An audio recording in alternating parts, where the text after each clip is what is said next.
All right, happy Friday, everyone! It is the Friday before Halloween, and you know what? We debated putting on costumes for this episode, but we opted not to. So it's just going to be the usual for me. But so I'm joined today by I'm going to take a stab at this. You tell me how good I do. Av- Ewoud de Kok. Is it somewhat close? Wow, it's definitely a pass, that's for sure. A pass. I got a pass. I'll take the pass. I'll take the pass. But he has said, you've said it's okay for me to call you Woody, correct? That's That's so okay, because good. that's going to be way easier for me to remember than to try and sit and take a stab. And you're gonna hear like 98 variations of your name if I try and say it the right way. So I'm gonna call you Woody for the sake of the show. And he is the founder and CEO of FeedbackFruits. And today's conversation, we're gonna be talking about what's going on in the higher education space and how what he's doing is actually helping transform academia, which is a conversation that we will definitely fill the hour. I have no doubts there, but there are going to be some major ties to what we do in corporate learning and development. So if you're a corporate L&D person going, oh, well, higher ed, that's not really my thing, think again, you're going to enjoy it. But before we get into it, like we always do, let's get things fired up and talk a little bit about, we got some icebreaker stuff. So let's start with an easy one. Here's a slow pitch for you, Woody. So where are you in the world today? So I'm currently based in Amsterdam. So Okay. that's why I should have been in Boston, by the way. But that's this tiny That's little kind of thing. like not like, oops, I missed the train. You were supposed to be in Boston, but Yeah, instead you're in Amsterdam. yeah, this tiny little thing came in between just before a week before I want to immigrate with my whole family to Boston. Jamaica Plains in Boston, beautiful place. I basically the borders were shut down, and since that day, actually, all meetings Okay. take online, so it doesn't basically matter anymore where I am. So, but Okay. but actual place location is Amsterdam, the Netherlands. Yes. Okay. So when things open back up, will you still consider, are you still going to Boston at some point, or is that just now in the new Yeah. post-COVID world, there's really no point, so I'm going to stay where I am? Well, that's a good question. Um, well, first of all, Boston is a fantastic city. I love it as a European. It's beautiful. Okay.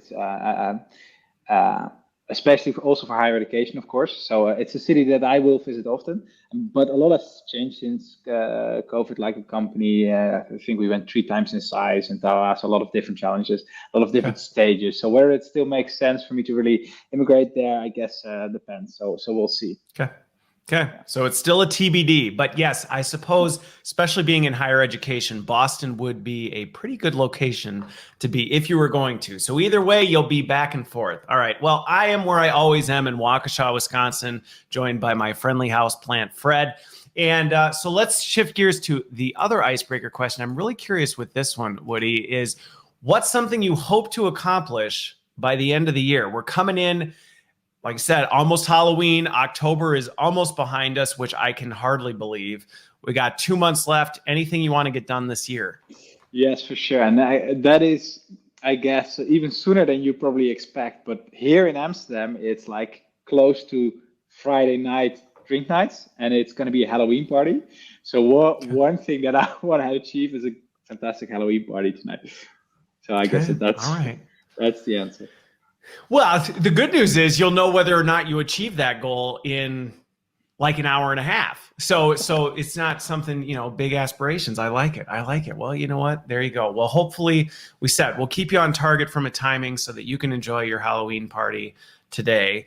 And so for me, I'll answer this one. In terms of mine, I'm actually planning on kicking off starting to write a book next week is kind of the thing. So Okay. if all goes well, I might get it done this year. That's a goal. I always say shoot high and then see what happens. So we'll see if I can pull that off in 2 months. I don't know. That's a big stretch goal. So we'll see where we go from there.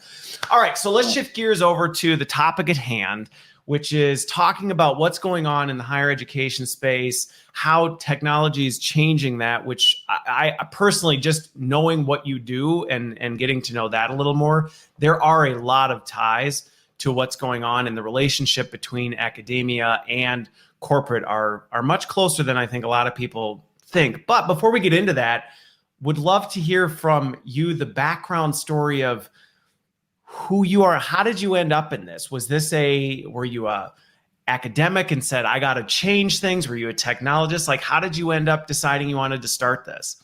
Yeah, good question. Yeah, so I was a student and I basically experienced a learning experience that I think could be tremendously improved. And I was asked, this was in the Netherlands, and I was asked to take part of an accreditation committee. I've seen all the studies here in the Netherlands, and I was like, the experience that I got is an experience that actually all these students get. And then I started to realize, okay, this really needs to change. And I was still a student back in the days at the TU Delft, which is the top engineering school here in the Netherlands. And at that time, we started with the idea of, okay, so how should we improve this learning experience, right? And I was at the coffee machine. This teacher comes, and these students were talking like, okay, wow, this could be improved. That could be improved, this course. And, wow, why did he do this? And then, professor comes. Good morning, sir. And so everybody has all these great ideas. You're in school, you're like, oh, we need to fix this. We need to fix, and then professor walks by and it's like, shh, don't say anything. Yes, exactly. And then they walks away and they continue, right? So I was like, what if this feedback would land in the email box of this professor half an hour after the class is over, then the next class could be improved. So that was the idea. Hence, that's where we got the name from also. That basically was a complete failure. So it didn't work. I mean, I guess that is a cultural barrier, just to be honest to your teacher. That was one thing. Well, okay, some students had they dared to do it. But then you just could sense that the professors weren't used to getting that direct type of feedback. No. This is also a couple of years ago. So that didn't fly because they didn't reply on it. It basically sort of died out. However, the venture was started, and the goal of really improving that learning experience, that definitely started. Then we iterated again. So I took another class where they organized a flipping the classroom model concept. So hang on before you. Okay, yeah. So I got to ask this. Like in the beginning, it wasn't even you were thinking, hey, we need to develop something super specific. It was more like, hey, what if we just shared feedback with the professors and let them know, like, I think this would improve the class. This is a barrier. And I can share some personal experience where I thought a similar thing would be a really great solution, and it wasn't. It did not work real well just to have this very direct feedback with the academic side. Yeah, and the thing is, and the Dutch are even known to be direct, right? So we in other cultures we are sort of seen as a bit rude because we're so direct. But even for the Dutch, this was a thing, right? So that didn't fly. But the reason why I even thought about it, because it's that I just saw like, how could it be possible that you have students that at high school really spent all their efforts to get the best grades to go to the best university because that's where they're promised, that's where the future is, and then they get there and then they learn how it's been 100 years ago, right? I mean, how could that be? For me, it felt just like a sort of, I'm not sure if I can use that word, but it's sort of betrayed to these students. Like, come on, you should deliver up to the expectations. So that's the reason why I started. It just couldn't really sort of see how to fix it yet. So we tried that fix, didn't fly. Then we went to the next fix, which was supporting this flipping the classroom model. So with technology, making it easy for teachers to do that. That worked, but it only worked for 1% of the teachers that were willing to completely restructure their pedagogy, right? Yeah. And that never scaled, so we weren't able to actually create a business around that. So that's how we iterated towards the proposition that we currently have, and that one is flying. So it took us some time, I guess, to find it out. But what has never changed is why we do what we do. Okay. So now this has to transition into what is it? Because if anybody's watching, there's like all this buildup of like, okay, whoa, I get it, changing this. And I agree with you from the experience standpoint. I had, so my personal experience with this, I had that moment when I went to grad school.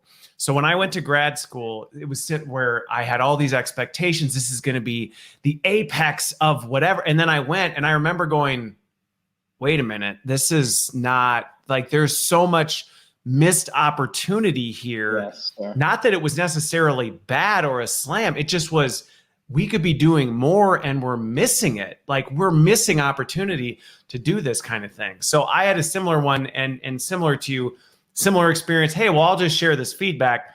And it was not, well, you say not scalable. yes. Well, that's for sure. And I guess that's the underlying core problem. Right? The underlying core problem is that universities used to be that place that relied on their name and not on their actual product. They right? did. Yep. I have to explain leaders of universities in the world where we're currently operating, and these are top universities, what an NPS score is, right? Like, okay, you gotta measure your NPS score of your students. And okay, it's not a 1 because it's a fancy campus and it's nice and it's a great experience. So they get to that 3, 4, but out of 5. But you should get at least 60 to 70% of the people scoring you a 5 out of 5. And if you don't, then your product isn't good enough. Then you're not viral enough yet. So you should double down on improving that experience. And to me, it's just striking how much money is invested into everything but the core of what university is supposed to be doing, which is that learning experience. That's still so outdated. Well, anyway, we were but it's a really good. Well, the thing is, we're going to get to see. We got lots of time, although it's going to go quick. But I think your point is spot on in this. And again, going back to what I said in the beginning, that if you're in corporate, going, well, I'm not. We've experienced a similar journey in the same sense, where a lot of corporate learning organizations modeled after higher education. It was, I won't mention names, but there are lots of corporate universities that were set up similar, where it was about, well, it looks neat and it's really great and we have this reputation type of a thing. And then over the more recent years, people started going, okay, but what am I actually getting out of this? Like, is there something tangible that I can connect to? And when there wasn't anything there, it created some major disruption. And that came I remember I was in the for-profit ed industry for a period of time. And that was a major disruptor in the early 2000s, when suddenly democratized learning experience hit the masses. Now, granted, that industry went through its own thing, but this similar type of thing is saying, what really is the experience? Because it's not about just the brand. So let's get to so what is FeedbackFruits then, and how is it actually doing that? Because you mentioned flipped classroom as you started there, but it wasn't quite enough. So you've clearly expanded on what that is. Yeah, good question. Yeah, so our value proposition of FeedbackFruits, so what we do is we have a fruit basket full of different fruits, and every fruit is why not? I love it. I love the stories. I love the stories of like the brand, because you're always like, oh, okay, well, now I understand. Okay, so feedback, you've got a basket of fruit. Keep going. Well, this is a podcast, right? It's Friday afternoon at least here, so we can make some side paths. We get quite some applications of people that work in the fruit industry and that are great at that, and then we have to explain that we're actually an edtech company. But no, so basically we support teachers with improving their learning experiences for students. And how we do that is we have this fruit basket with different types of fruits. For every fruit is a tool with which a teacher can easily implement a teaching method which we know works much more engaging and much more is much more interactive than that traditional learning. So basically we have this, what we envision for the future is that we move away from the traditional one-size-fits-all lecture, right, to much more diverse type of methods which are more personalized and depending on the context. So however, the core problem is, and these teaching methods are not necessarily new, right? We know about expert groups. The value of expert groups, that's a method. We know about team-based learning as a method. We know about peer feedback as a method. We know already since a long time that these methods are much more successful. However, how are you going? It's not scalable. How do you do it? Yeah, that's it, right? How do you do it? What's funny about that is those things, and when you have these conversations, similar to what you said, a lot of people are like, I agree. I agree that that's an effective thing, or we should be doing more. But to your point, a lot of times it's like, but I don't really know how. So give some more context to that. But if I'm understanding what you're saying is, and I like this, I'm gonna go with this basket of fruit, analogy, because I like that. Right? Essentially, you're offering academics the ability to say, hey, we have this tool set, this basket of fruit that now makes these things that are important and transformative to the learning experience, but we're going to make it easy for you. So instead of going, I know I probably should blow up my entire program and deconstruct, it just feels too overwhelming to do it. And so you're making it easy. That's exactly it. And that's what technology should be doing. And this is, I guess, also the core. This is how we got here, right? So we spoke with so many innovative teachers that had to give up their private life in order to give a fantastic experience to students. They really gave in. They even at research universities, they even got not promoted on their research because they spent so much care and love and time for that learning experience. And that I have stories which are heartbreaking because of that. The students loved them, but they got fired, right? These type of stories, and to me that was terrible because they are having the same mission as we do. So what we thought is, what if we took them? So it's not us that came up with these teaching methods, right? We worked very close, and we still work day to day, very close with these teachers, and thought about, okay, so how can we help you? How can we design the technology such that you don't have to use these Excel sheets and this program and that program and have to match it, but you can just easily, smoothly run it. And the thing is, in education, this is often overlooked, especially for edtech. I mean, for almost any, except for medical technology, I guess, having a 97% success is really good, right? So you have this at 70% success. Wow, you just did a great job. Look. For edtech, that's not the case. If a teacher gives a course to, say, 150 people, and they have a 90-70% success rate, that means that, what is this, 4 or 5 students didn't have a good experience. That teacher will get 5 emails, probably 10 if he doesn't reply quick enough, with students that go mental because there was something that went wrong. So you really have, when you design pedagogical technology, you really have to be careful of all these edge cases that can happen in this big class when you organize such, for example, a peer feedback activity, right? I handed in late because I actually have a good reason to, right? It didn't work in my browser. All these type of things. You have to design such that experience is extremely smooth, because that's when also the colleagues of that teacher that actually is willing to give up their private lives are saying, you know what?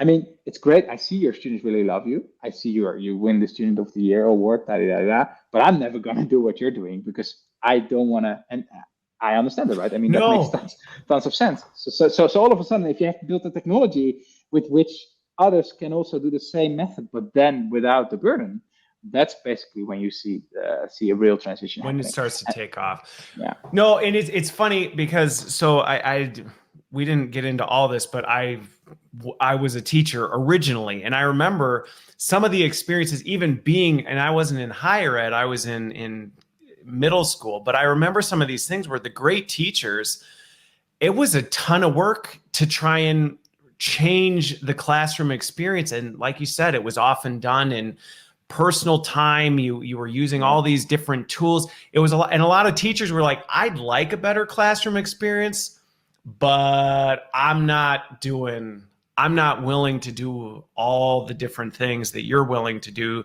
to make that happen. And I think your point of trying to say, well, let's make it easy for them is actually what then makes it scale. Because if only one person can do it who's willing to sign up to spend their entire life trying to fix things, it won't move to others. But yeah, exactly this. But just to highlight this element, these teachers that are willing to put in that effort are heroes, are unrecognized heroes. They are my personal favorites. I so much think they are so undervalued for what they do. They do so much and they're not recognized for that. I think that should change, really should change. Well, and I think what's amazing about what you did, and I think this is where your point about the work they did was so critical. And I remember having so much respect for even the middle school and high school teachers that were doing this. And in many regards, what you did is they paved the way for you to be able to see, okay, hey, here's what good looks like. Yes. Now we just have to figure out, how do we make it easier? Had those people never done it and just been fine with the status quo and said, whatever, it's too much work, you wouldn't have had the opportunity to say, how do we build something that makes it easy and scale? Spot on. exactly this.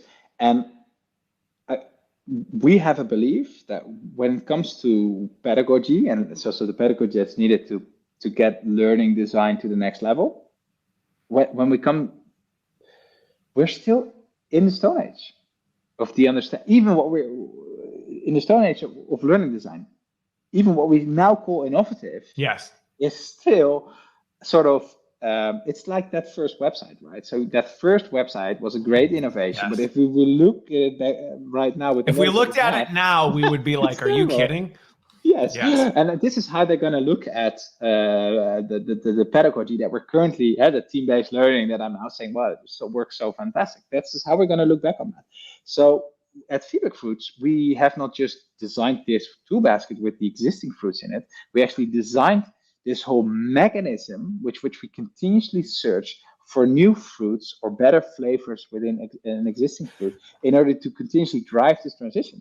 So it wasn't only with that teacher that sort of designed the thing, hey, thank you, we're now making it easy and we're never talk again. We are in continuous collaboration with them to keep driving that boundary, right? It. Yeah.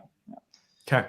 Okay. Well, and I think that kind of gets back to the core of what you've tried to do with the technology standpoint, which I think is an important point for anybody in any sort of human development capacity, corporate learning, higher education, K-12. It really doesn't matter, is this point of there is no and I think this is sometimes where people kind of get overwhelmed, is there's not this nice destination that we're trying to shoot to. It's not like, oh, and we've arrived now. We incorporated peer review and skill review into things, and we're done. We can call it good. And I think in some regards, that's kind of what led us to where we were, 5-6 years ago, where we kind of had gotten caught in this trap of it's good enough. And then we realized, no, it's not. It's not, and it's never going to be good enough. We need to keep pushing the boundaries of what we can do. And technology is allowing us to do it in ways that I love your website example. Like even the most advanced things we're doing today, 5 years from now, we're going to look back at that and go, remember when we thought that was super innovative? Well, exactly this. And that's an interesting example because of more reasons. Because if you sort of dive into this, like, so how did we get to improve websites? Then what stands out is like, for the first time, we were able to really quickly measure learning website experience, right? So we got that data, and the data gave us the insights of click rates, bounce rates, time spent on pages, and where, and these eye trackers. All of a sudden, we got to measure the experience very well, and because we had that data, we were able to sort of improve, continuously improve. That's one. So we had the data, but secondly, we also were able to iterate quickly and then get new data.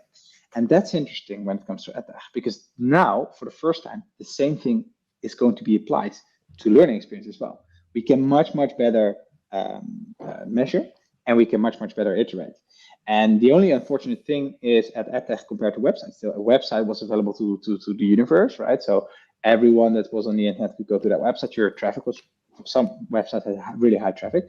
That's a bit different still for pedagogies, right? So learning experiences. So you also have to make sure you can scale these learning activities to a lot of students, such you can get actually data that makes sense. But we are at this stage at a certain scale in where all of a sudden the data starts telling us stuff that we can use to then quickly iterate. And that's how we need to continue moving, I guess. So that's an interesting comparison for a couple of reasons.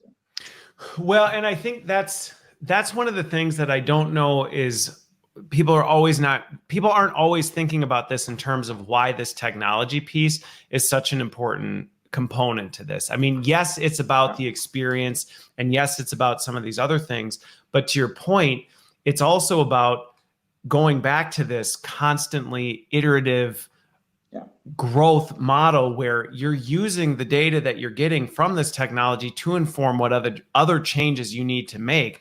And again, it goes back to this idea that you're not trying to arrive at a destination. You're trying to say, how are we just continually pushing ourselves to the next level of what we can do? And technology is allowing us to do it so that we're not trying things going, I don't know, I think it works. Seems like it's okay. We can actually look at it and measure and say, well, no, it actually did not work the way we thought, or it did, or now we need to go one step further. Yeah. And I think that's the opportunity that we have here. And one thing to really keep in mind, though, is that context, pedagogy and learning design is very sensitive to context, which makes it a bit more complex, but it's very context sensitive. Again, a reason why you want to have a lot of data before you can actually say something significant and concrete. Also, an argumentation on why we actually move to much more diverse type of learning activities. But I very much agree. Let's double down on this continuous innovation, and and in that sense, try to drive pedagogy out of the Stone Age. I guess that's what it is, at least. So let me, because I think there's two angles, two directions I want to go with this. So we'll see where we go and how much time we have with this. But one of the things that I think I'm going to start here. This is one of the things that I think even in corporate we deal with, and it sounds like, and I just remember from my own personal experience, the challenges that I ran into it. You were trying to, in some ways, go after the sacred calf with academics. It was like, whoa, you're trying to disrupt higher education and the way we do academia.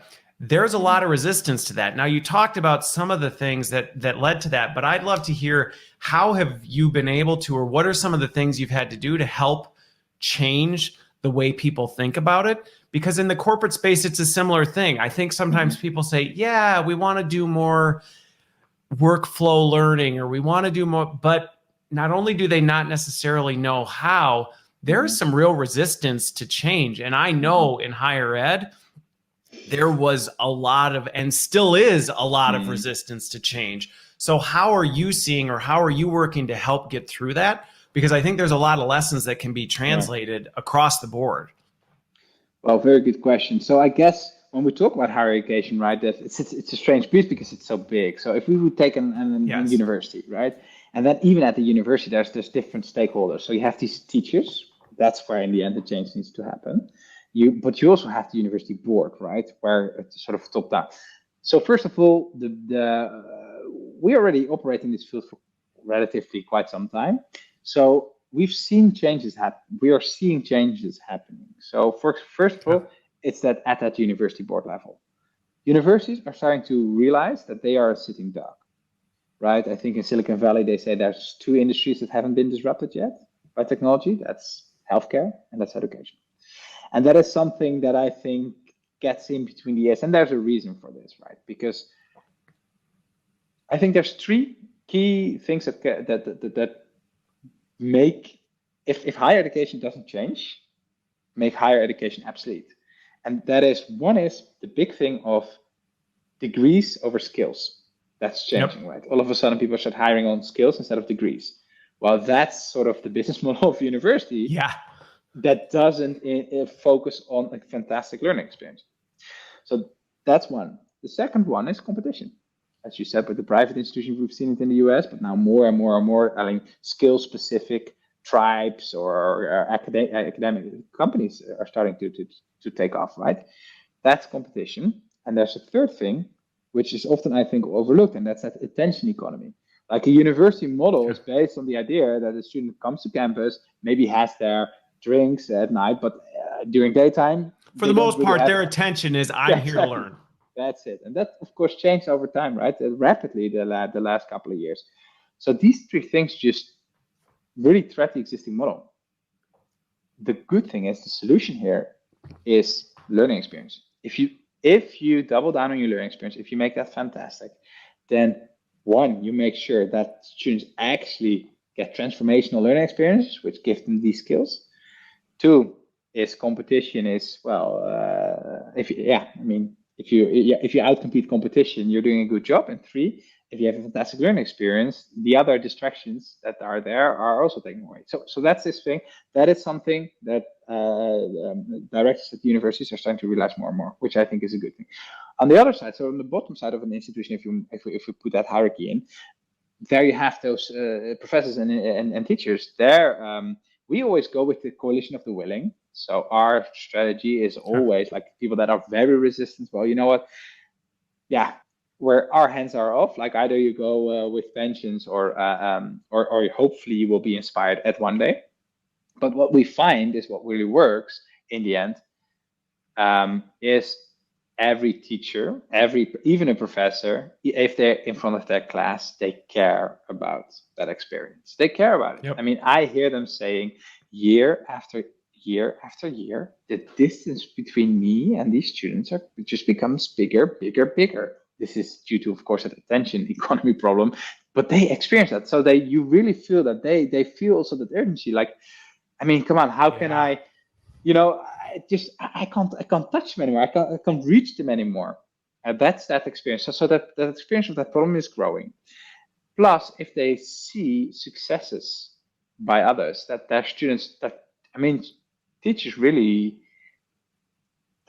they tell you that. So first, that the distance became bigger and bigger and bigger. Then I applied this method, and my students didn't. They asked questions. The questions weren't, is this going to be in the exam? But they actually asked in that question and the content that I left. Engaged. They actually were engaged. And that experience is something that all teachers care for, no matter the pay grade, no matter the hierarchy that they have because of their academia.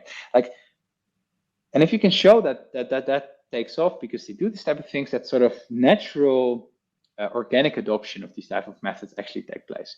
So that is how we do that, by actually just the results, making sure that you see that engagement happening, and then you get them, even the more conservative teachers become interested. Yeah. You know what's funny though on this, and I think this goes back to I said in the beginning, there's a lot of parallels between this and higher ed is not that different from corporate, because even talking about the top half of this, as you referred to this disruption is exactly what's happening on the corporate side, in that, the focus on business right now is employee skills. It's about the skills, not necessarily did they go to leadership programs, did they get these nice certificates from this, did they complete enough things in the learning management systems. The pressure and the expectation is rapidly accelerating, saying, yeah, but what can they really do? What can they actually do? And that's the same thing that's hitting academia, where it's going, that's fine, you graduated with a degree, but what can these students actually accomplish coming out with that degree? And so that's a very similar parallel that's causing and driving a lot of this disruption behind the scenes. So I don't think that that's unique to higher education in any way, shape, or form. I hear you, and this is, I guess, where this is. If I look a bit to the future, I think what we start more and more realizing is that we might not even are going to hire on these skills, but we are going to hire on the growth mindset of people. Yes, right. That I already see in this company. Like, okay, I see you don't have those skills yet, but I do see you have that growth mindset and that hunger, and it just, this role fits your what you like doing, so it doesn't feel like work. Okay, I'll hire you, and I'll make sure you get these skills. Yes, you have the learning agility. I've been able to assess you have the learning agility to be able to pick up the skills that you need to be able to do the job, which again is very disruptive to corporate learning and higher ed in both states, because if you're operating off a legacy approach, that is very much a threat, which ties to the point that you brought up about, on the academics of the professor side, L&D is going through a very similar thing where our identity is it can be perceived that our identity is being threatened. I think of the example you gave of professors where they feel their students being more distant, they're disconnected, they want, more flexibility in what they do. And that can be perceived as, well, then what's the value that I bring? Because my value has always been this. And really, it's not that the value's not there. You're just going to have to demonstrate that value in a different way. But people still want what they wanted before. They're just realizing that the way it was in the past doesn't really fit with the way things work anymore. But I think getting that mindset shift, and your point of showing some examples of people doing it right helps people recognize, hey, this isn't a threat to your identity. What you do is not useless in the next day and age. It's just you're going to have to adapt. That's it. And just to give an very concrete example on this, where I experienced myself real life, it was this teacher that was really, he was the hero. He was known for that, the jokes in academia to to how do you get 200 people asleep, right, in 10 minutes. And then we said, well, put him in front of the class, right? And that was really true. I mean, when he started talking, everyone, up until there was one student that asked a question on the research that that teacher did. And then, boom, tone of voice changed, energy changed. This professor was going to tell what he was doing and how he was doing it. Everyone was waking up. Everyone was like, oh, wait a minute, this whole thing changes. So what happens, exactly as you're just saying, everyone has his talent, but you have to design also that learning experience such that the talent of a specific instructor gets the full attention, right? And the rest you try to automate or order in a different way. And in that sense, it's exactly as you said. Like, but that's with every change, right? Every change people first see as a threat until they start realizing, oh, wait a minute, this is my new role in the change. Yeah. So, but I so this will tie. No, well, and again, I think a lot of times we don't realize how much our identity is wrapped up in the activities that we do, instead of really understanding beneath that what's underneath that. Because I remember working with a team of facilitators who, as we moved into the digital age, thought, well, what's my role? Because I used to be a really great trainer and now we aren't doing classroom stuff anymore. And it was, well, but standing there and talking at people isn't actually what your gift was. Like, that wasn't your purpose. Your purpose was you were fantastic at getting people to think critically and facilitating discussion and all that. And that's when you lit up. You didn't light up when you were standing talking through the PowerPoint slide. But a lot of times people don't recognize that they haven't differentiated those two to really figure out what is it that brings out the best in what I'm doing. Yeah, so this leads me to ask this question. When you look at it, so because this may be something that learning and development professionals, even on the corporate side, could say, hey, this is actually a really applicable thing, because there are a lot of companies who still are, COVID hit and they had to blow up some of their stuff and go, oh goodness, we used to do it this way, now we have to offer it in Zoom. And there's a perception that, well, see, it's not really working because, and I look at it and go, oh, well, that's because you kind of took what you were doing and you tried to make it work, and it doesn't really work. So I'm curious, as you work with higher ed, that's a very similar thing where you had a classroom, you had a group of students, you were going through this thing. Now suddenly you're doing it differently. How do you work with professors, or where do they start with this? Because I think there's a lot of parallels to say, how do you actually start to deconstruct the experience and use some of these concepts that aren't new, peer review, skill review, feedback, interactive video, that's stuff it's not a brand new concept, but how do you actually work with folks to actually deconstruct the experience and then rebuild it in a new way? Yeah, very good question. So first of all, I guess when it comes to that, it's the COVID experience, right? To me, that my answer is always like, so sometimes you get these people, well, blended learning doesn't work because I tried it through Zoom and it didn't work, right? So I said, well, wait a minute. That's a system that was already broken that just became more painful because you put it online. Let's face it, right? That's not what real blended learning is. Okay. That's what you get. But then is it, how do you get this transition going, right? And I think that is something that we over time understood we have to become really good at. And the how we did that is basically, I refer to that first experience of trying to introduce flipping the classroom. That step was too big. Everyone knows, like, okay, that is fantastic. However, everyone feels like, okay, that's. It sounds really easy. Like, you see people talk about it, like, oh yeah, just flip the classroom. Yeah, you're like, yeah. It's a lot more than you realize. That's it. So that step is too big. So I guess how we are approaching it, especially because we're not people that boss that can say like, okay, this is how we're going to do it from now on, is we try to do it through intrinsic motivation. And how do you trigger intrinsic motivation is through showing that engagement. So what we do is we say, okay, where are you now? What is your current design? How does it look? And then we check, okay, so you use video. So you have sort of knowledge transfer. Okay, how does that knowledge transfer happen? Well, through video or through documents. Okay, fantastic. Then let's take that first step. So these interactive video, interactive documents, or comprehension, which helps students to grasp the topic, it's relatively easy, but it's a first step, right? It's a first step on a journey, a step-by-step journey to get towards a much more complicated and better learning design But the reason why people take that first step is because they think, it's easy, right? So it's easy. Let's just do it. There's not that many work. We'll try it. And then it's really important that it works, that they see these questions popping up, that they see a form of engagement coming, and they get the feeling like, hey, wait a minute, wasn't a lot of work. It did have some effect.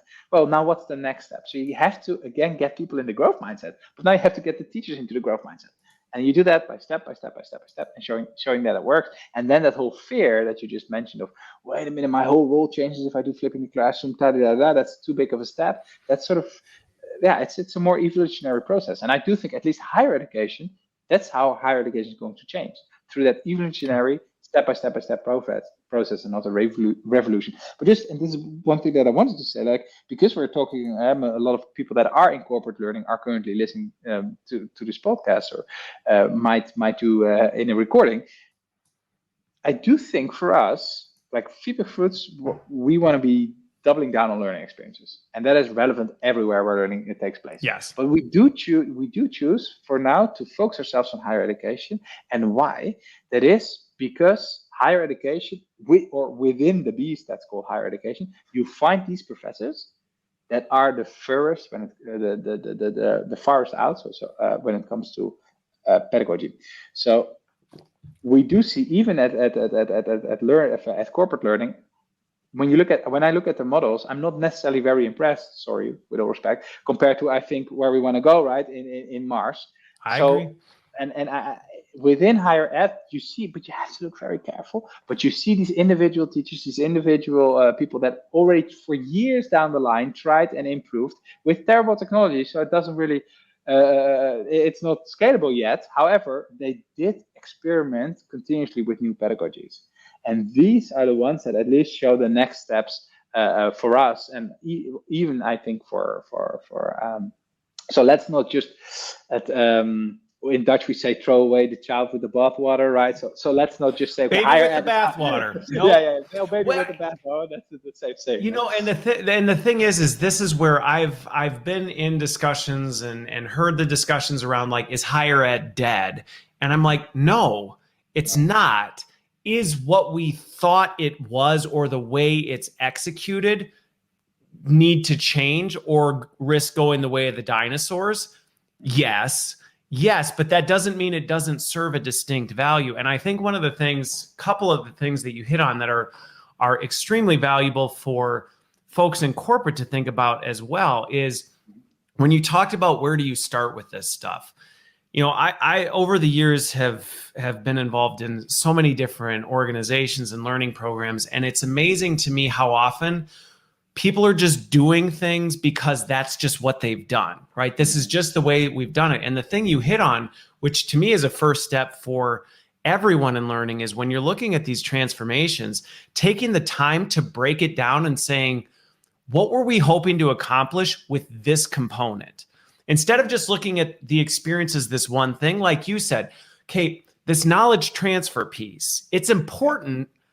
What were we doing to do that? And a lot of times the thought into that isn't always there. And it just kind of, well, we just do it, versus saying, okay, this is a knowledge transfer component that's relevant, but let's break that apart from this other activity or this other thing that really was designed to do something different. It was designed to do something different. So let's put it in this different category.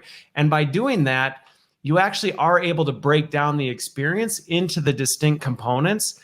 And then you can decide, where do we want to make changes or transformations without feeling like, oh my goodness, I've got to blow up the whole thing. Well, maybe you don't. Maybe you can say, we now have 8 components. What if we just change this one for now? That doesn't feel as scary and overwhelming, but it's a step forward in changing the experience.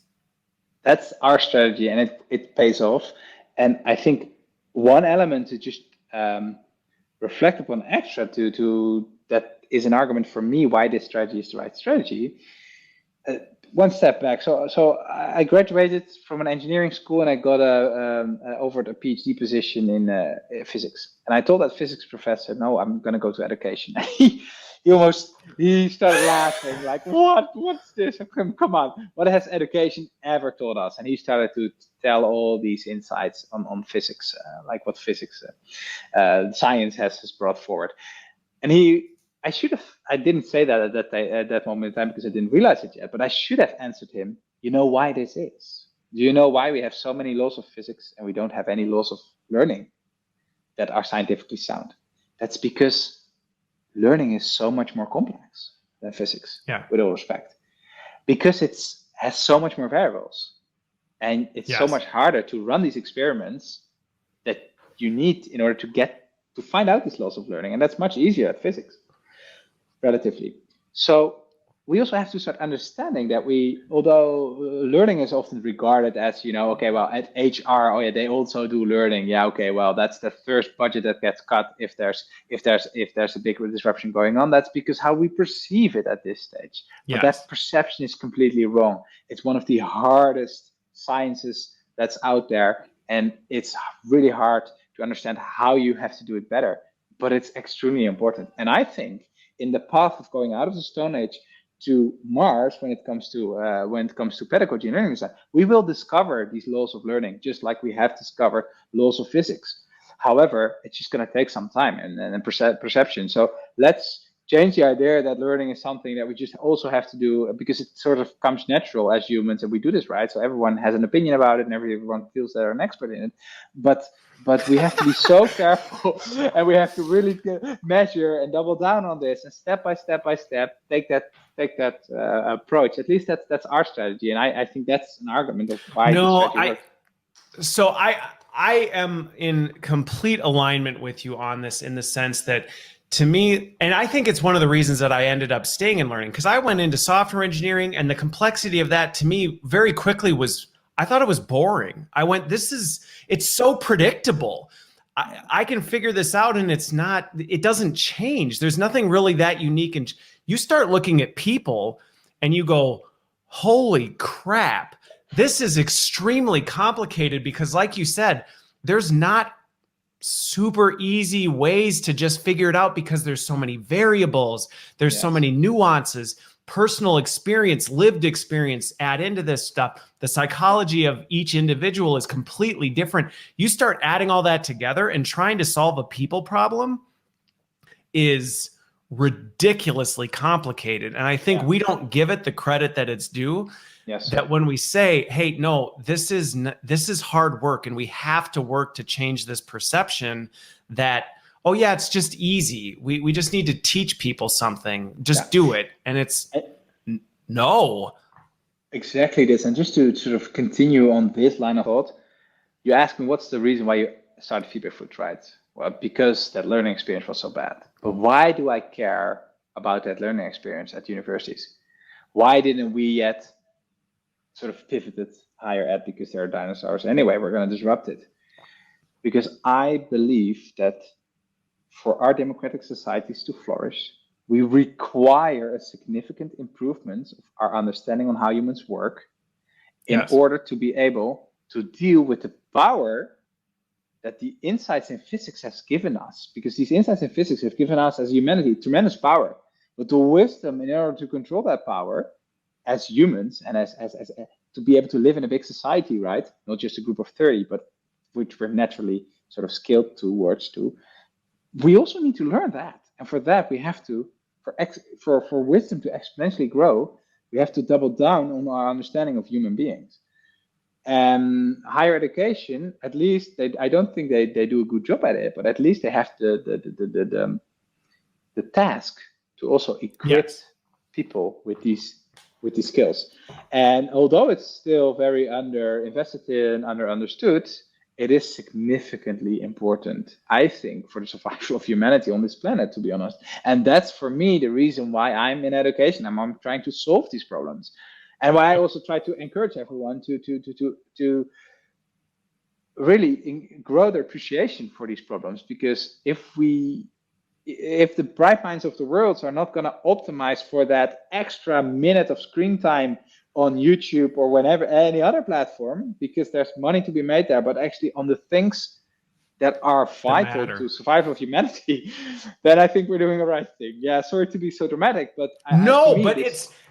it's I don't think we thought the conversation was going to go this way, but I think I'm really glad that it did, because your point about this is cannot be understated, in the sense that, and I think what we learned, probably, if I were to reflect back on the last 18 months, I think the last 18 months showed us just how little we actually know about people and the way they work. We thought we did, and I think this is what led to us getting a little bit comfortable and complacent in human development. And this is, we thought, oh yeah, we know enough. Like we're pretty good in terms of what we know. And then suddenly COVID hit and this blew up, and everything we thought we knew just got annihilated in many regards. And it's pushed us to say, we don't actually know that much. And I think what we have to battle right now, and this is the thing that I think is encouraging, and I hope this conversation encourages and inspires other people, is that's not bad. And I think sometimes that's where the identity piece comes in, is we feel like, well, this is a threat because I thought we knew things. And now you're telling me that maybe I didn't have all the answers. That means that I somehow failed. And it's like, no, but that should inspire you to push harder and push further forward, because we have barely scratched the surface in terms of what we can do in terms of tapping into human potential. That's it.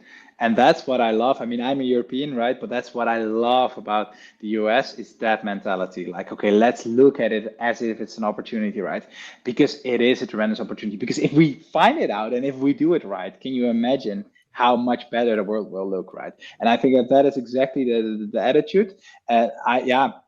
Big fan of it. And I think that is just to sort of circle back on this, right? So this is basically, again, the growth mindset, right? So it's a growth mindset of trying to fix problems and being okay with not knowing how to fix it, with knowing that you probably don't have the skills yet to fix it, right? But at least be comfortable there to go from there to better learning. And when I'm talking about the sort of this transition in higher education, one of the significant things that I always challenge higher education on is how they do assessment. Because the way that assessment is done, the way that we are basically have been assessed as students when we went to even high school or university, is breaking down the growth mindset. It's continuously, oh, so on this scale, you are a 6 or an A or a B or a C, and and you work up until that one moment, and you get very stressed in order to sort of, how much am I worth? And okay, I'm a low, I'm not worth that much. I mean, what does that do with people in that age? It's terrible, because everyone has talents, everyone has potential, maybe not at certain things, or at least I see it as muscles. I really think that in our society and the way that education is structured, it's too much structured on the thought and the belief that skills and everything and talent is hardwired. It's muscles. Yeah, it's a fixed, it goes back to fixed growth. It's a fixed potential. Like we're just trying to assess what your fixed potential is. And it's like, that doesn't exist. Exactly this. Everyone has a brain, just like everyone has muscles. I always like to look at that comparison with I mean, if someone is strong, right? Someone's fit, and you have me, so that's the difference. Then then if I take something, I say, well, it's heavy. This thing is heavy, and this other person says, well, no, I think it's light. It doesn't mean that I never can become strong. It's just that I trained less than that other person. So, but the way that education is assessed is you're weak and that person is strong. No, that doesn't work, because it gives me that fixed mindset, because it tells me I'm weak, and it tells me I can't do this, and it starts sort of demotivating me to actually even try. Well, if we would assess on the difference, right? So I trained a bit, and I was able to do a bit more. Well, that's a celebration. We should celebrate that. And this is on physical strength, but the same goes with skills. And of course, some skills fit better than others. I mean, I won't say that there's a difference between people, but I think the difference is over-exaggerated. It's actually closer together than at least the educational system pretends it to be. And I think that is a really hard thing, because this is what basically breaks the growth mindset. And we need that growth mindset everywhere. Well, and I think this is, man, we could have done a full episode just on this part if we wanted to, because this whole, that to me is one of the most exciting parts about skills. And I think your point about the historical context of assessment is really important for people to consider in this, because you can overlook the fact that you may actually be creating fixed mindsets in your organization or in your institution through your assessment methods and not even realize you're doing it. So you may have this vision of, well, I want everyone to have a growth mindset, yet you're institutionally set up to tell everyone, well, but this is the box that you have to fit in based on how I'm assessing you. And I think that's the transformation that's happening in corporate right now, is saying we've put people in a box based on their job experience or their whatever this is, instead of saying, but at the core, what are the skills and capabilities that they have? And then let's reevaluate where they may be able to exercise that. And to your point, can people grow skills in areas that maybe they don't have them? Yes, but they may also say, but it's not worth it for me. I wrote a blog article saying, I once tried to lose a bunch of weight and get skinny. It doesn't work for me. I can do it, but the amount of effort I have to put into it is ridiculous. Now I can lift weights and I can put on bulk much easier. So for me, it's like, well, I could go this pathway, but I would much prefer to go this pathway because it's what works. And I think that's where we can get with skills, is to say, there is no box that you're boxed into. There are areas you may say, I can build my skills and I can accelerate them in a much different way and better and more efficiently for me over here. Well, then let us help you unlock that potential. But I love your point about not boxing people in. And I think we do it way too often. I'm so much with you. And again, to look at it as an opportunity. So the opportunity here, and especially for workforce, I mean, I run a company myself. The opportunity here is that what we do in our company is we ask people every week how much days of the week felt like work. And we try to reduce that thing to 0 with everyone. Well, I love unfortunately, that. we don't always do that, but at least it's sort of this mission, right? In order to do that. And what does that mean? It means that people are performing. If you do something that you like doing, you're often good at it and it doesn't feel like work, right? Yep.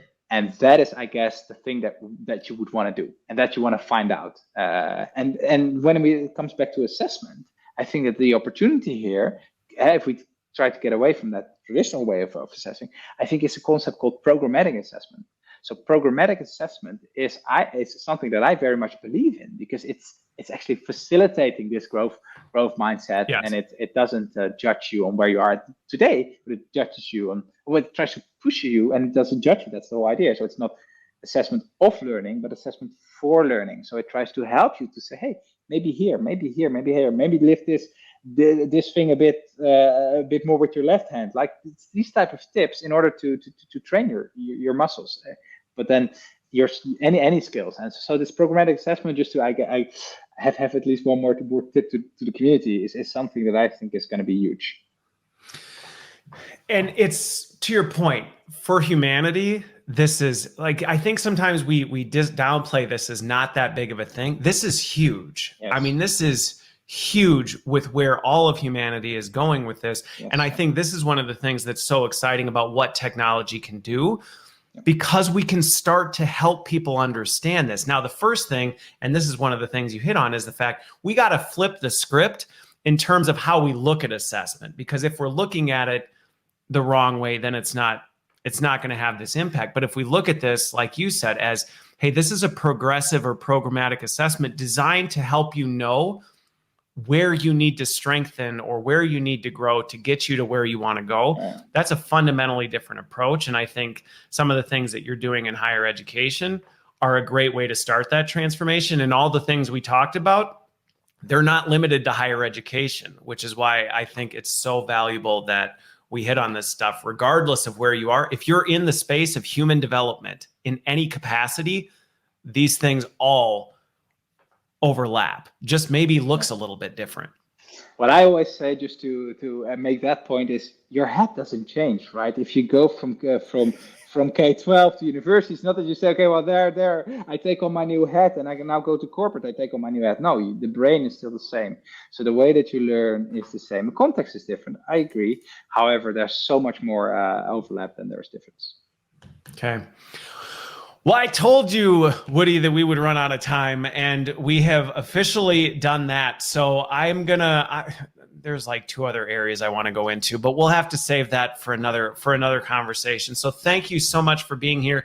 Again, hopefully folks who were listening, this will get you to think a little bit differently about potential and assessment and what we can do, and that the complexity of what we do, yes, it's overwhelming, but it is important work and has tremendous implications on humanity as a whole, not simply workforce performance or higher education outcomes. This is a much bigger thing that we're playing with. So thank you for making the time.